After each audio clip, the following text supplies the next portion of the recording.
조합제TV 시청자 여러분 안녕하십니까. 2020년 7월 26일 밤 8시 30분입니다.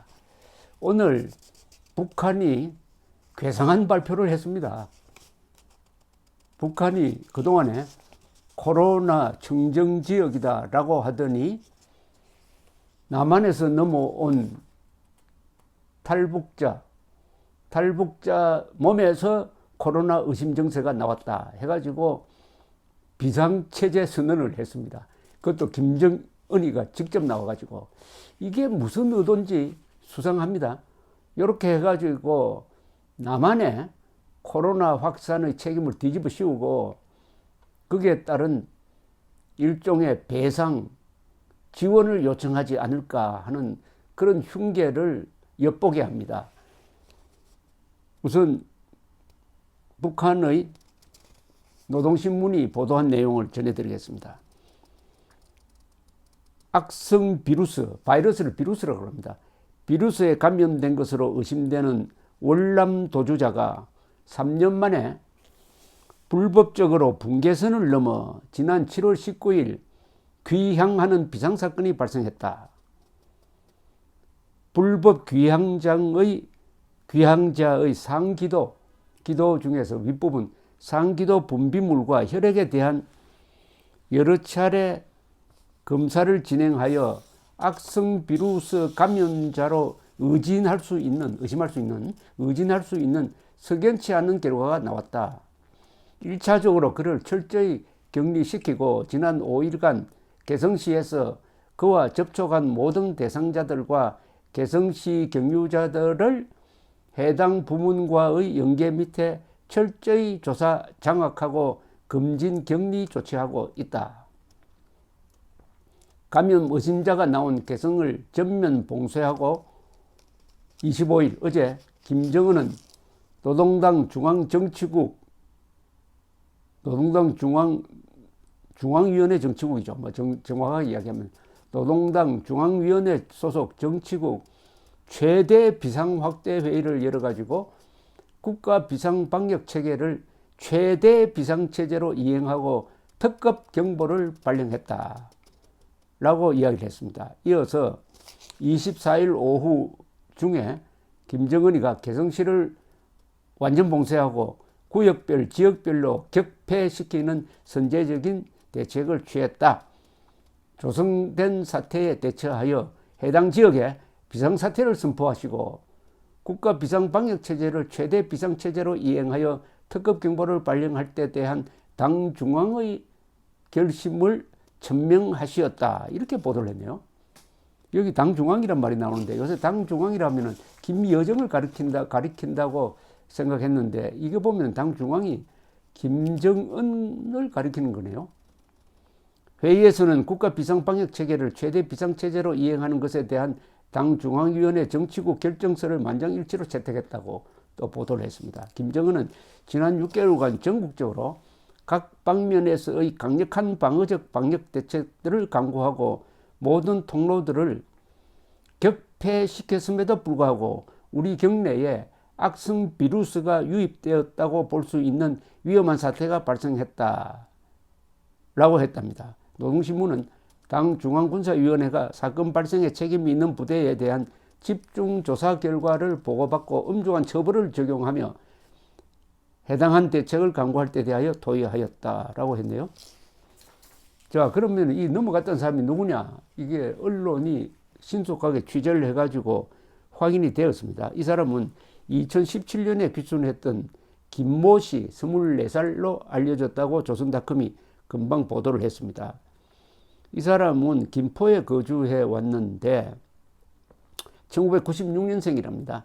월북을 위해 경기 김포시와 강화군, 강화교동도 일대 등을 여러 차례 사전 답사했다고 하니까 당국에서 파악한 정보 같습니다. 강화도, 교동도에서 강을 이용해 한강 하구를 이용해 가지고 월북해서 그럼 헤엄쳤다는 이야기인데 가능성이 있다는군요. 왜냐하면 3년 전에도 같은 방법으로 한국으로 왔답니다. 경기 김포경찰서 등에 따르면 김 씨는 지난달 성폭행 혐의로 한 차례 피의자 신분 조사를 받은 뒤에 불구속 입건이 되었다고 합니다. 평소 알고 지내던 여성 A가 남자친구와 다투고서 자신에게 하소연을 하니까 집으로 불러가지고 함께 술을 마신 뒤 범행을 저질렀다. 그래서 조사를 받았다는데 뭐 구속이 안 됐군요. 자, 여기서 좀 김정은이가 한 조치가 그 발언하는 방식이라든지 이런 게 상당히 과장됐다고 그럴까요? 이런 걸 보여줍니다. 뭐 최대의 비상경계태세, 최대의 비상체제, 더구나 중앙위원회 정치국 최대 비상확대회의, 그것도 좀 용어가 이상하네요. 그래서 김정은이는 지금 북한에 코로나 감염자 한 사람도 없다라는 입장을 유지해가고 있는데 실제로는 많은 사람이 발병을 했을 것이다라고 보는 거죠. 그런데 인정을 하지 않습니다. 그런데 요때 마침 요 탈북자가 돌아왔는데 그 몸에서 코로나가 나왔는지 안 나왔는지도 뭐 북한 발표를 믿을 수 없는데 나왔다면은 요걸 한번 정치적으로 이용해가지고 크게 선전을 하면서 감염자가 생기면은 남한 정부에 책임을 물어가지고 배상을 요구하고 하려는 조치로서 이렇게 김정은이가 직접 앞에 나서가지고 코로나 감염 사실을 전 세계에 공개를 하고 다음 수순이 뭔가 있을 것 같습니다. 더구나 한국에서는 문재인 대통령이 김정은이가 가장 만만하게 보고 어떻게 보면 약점이 가장 많은 박지원 씨를 국가정보원장으로 앉혔다. 그러면 박지원 씨는 국가정보기관이 김정은의 대남 공작을 막는 것이 주 임무인데 그게 아니라 김정은을 위한 서비스 기관으로 국가정보원을 서비스 기관으로 전락시키는 게 아니냐 하는 의심을 할 수밖에 없는데 또는 그런 역할을 하도록 박지원을 그 자리에 앉힌 것으로 볼 수 있는 맥락도 있습니다.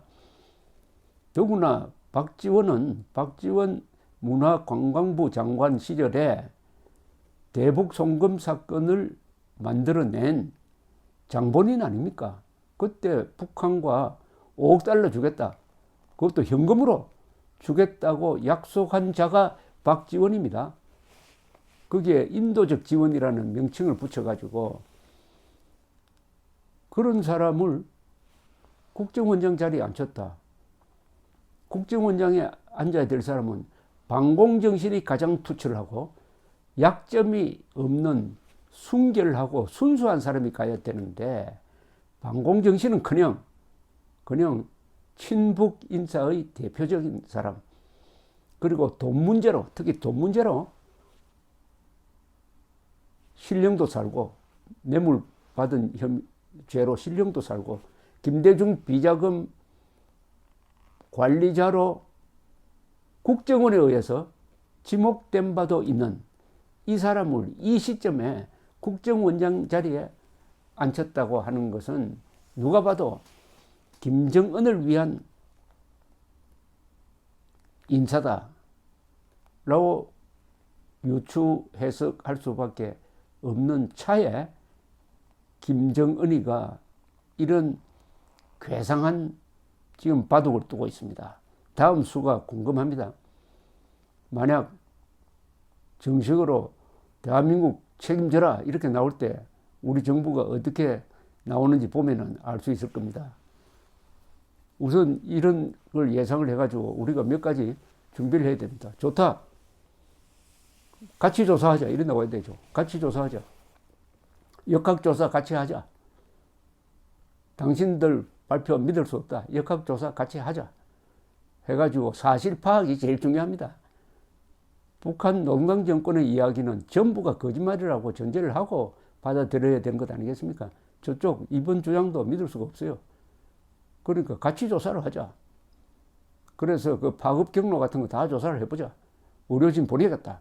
이렇게 오히려 우리가 공세적으로 나와야 되는데, 글쎄요, 문재인 정권이 지금 남북 관계가 파탄이 나고 비핵화 사기극임이 존 볼턴의 회고록에 의해서 절실하게 밝혀져서 있는 상태고, 임기가 이제 1년 남짓 남아가서 문재인 대통령의 역사에 기록될 게 남북 관계로 기록될 줄 알았는데, 그것과는 점점 멀어지고 있는 데 대한 초조감, 이것을 겨냥한 김정은의 공작이 아니냐 의심할 국민으로서의 권리와 의무가 있습니다.